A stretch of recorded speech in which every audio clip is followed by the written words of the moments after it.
C'est elle qui est à l'origine du Festival international d'art contemporain 7 Los Angeles. Agnès Varda a grandi sur l'île singulière.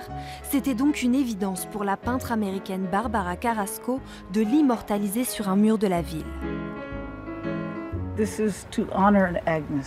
C'est pour honorer Agnès, pour honorer son héritage et sa contribution au monde.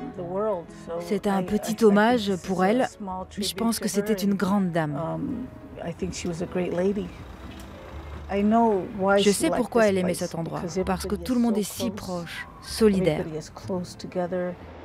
7 Los Angeles, c'est une rencontre. 14 artistes sétois, 14 Californiens, 2 villes éloignées et pourtant si proches, au passé commun. Il y a un intérêt aussi des artistes de 7 envers les artistes américains de l'époque, dans les années 80, qui étaient quand même proches de Keith Haring, proches de Basquiat, les Mickey que Combas créait, l'intérêt de Di Rosa pour la scène new-yorkaise des années 80, tout ça, il y a ce rapport-là. Un rapport toujours vivant et un lien qui se retrouve dans une centaine d'œuvres sur 5 lieux d'exposition. Pour Jean Denant, artiste sétois, ces 2 villes devaient se rencontrer.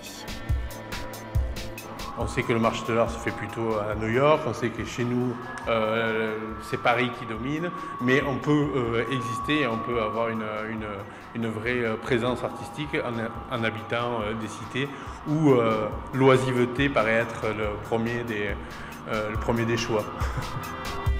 Alors que les artistes californiens quitteront la France dans quelques jours, ce sera au tour des Français de rejoindre les États-Unis pour exposer début novembre.